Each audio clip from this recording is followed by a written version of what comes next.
There's a chart I saw recently that I can't get out of my head. A Harvard business professor and economist asked more than 5,000 Americans how they thought wealth was distributed in the United States. This is what they said they thought it was. Dividing the country into 5 rough groups of the top, bottom, and middle 3 20% groups, they asked people how they thought the wealth in this country was divided. Then he asked them what they thought was the ideal distribution. And 92%, that's at least 9 out of 10 of them, said it should be more like this. In other words, more equitable than they think it is. Now that fact is telling, admittedly, the notion that most Americans know that the system is already skewed unfairly. But what's most interesting to me is the reality compared to our perception.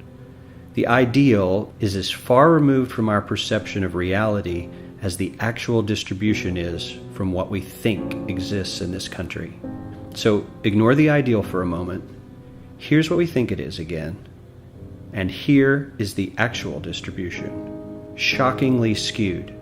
Not only do the bottom 20% and the next 20%, the bottom 40% of Americans barely have any of the wealth. I mean, it's hard to even see them on the chart.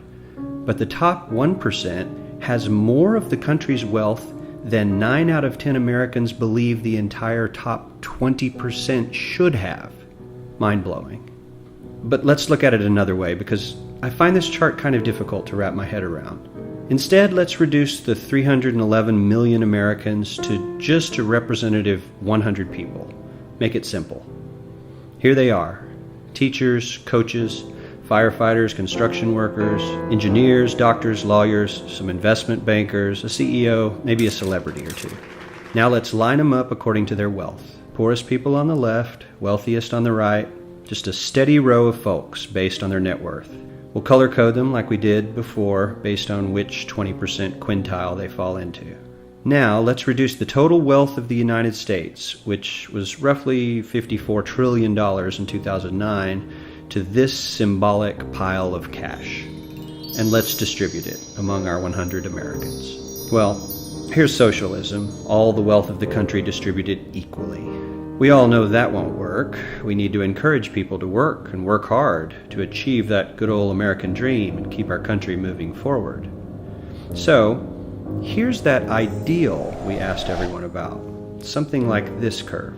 This isn't too bad. We've got some incentive, as the wealthiest folks are now about 10 to 20 times better off than the poorest Americans. But hey, even the poor folks aren't actually poor, since the poverty line has stayed almost entirely off the chart. We have a super healthy middle class with a smooth transition into wealth. And yes, Republicans and Democrats alike chose this curve. 9 out of 10 people, 92%, said this was a nice, ideal distribution of America's wealth. But let's move on. This is what people think America's wealth distribution actually looks like.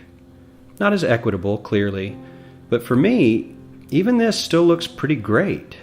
Yes, the poorest 20 to 30% are starting to suffer quite a lot compared to the ideal, and the middle class is certainly struggling more than they were, while the rich and wealthy are making roughly 100 times that of the poorest Americans and about 10 times that of the still healthy middle class. Sadly, this isn't even close to the reality. Here is the actual distribution of wealth in America. The poorest Americans don't even register. They're down to pocket change, and the middle class is barely distinguishable from the poor.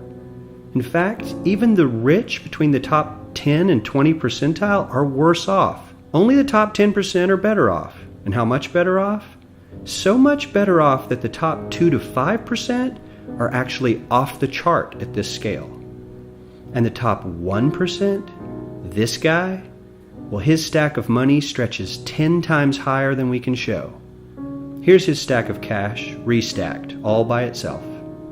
This is the top 1% we've been hearing so much about.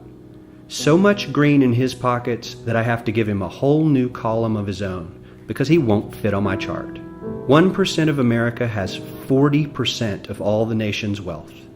The bottom 80%, 8 out of every 10 people, or 80 out of these 100, only has 7% between them. And this has only gotten worse in the last 20 to 30 years. While the richest 1% take home almost a quarter of the national income today, in 1976 they took home only 9%, meaning their share of income has nearly tripled in the last 30 years. The top 1% own half the country's stocks, bonds, and mutual funds. The bottom 50% of Americans own only 0.5% of these investments, which means they aren't investing. They're just scraping by.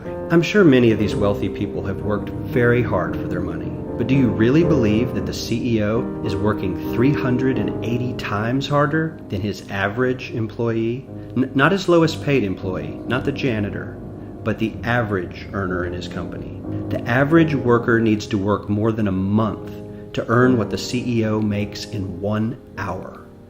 We certainly don't have to go all the way to socialism to find something that is fair for hardworking Americans. We don't even have to achieve what most of us consider might be ideal. All we need to do is wake up and realize that the reality in this country is not at all what we think it is.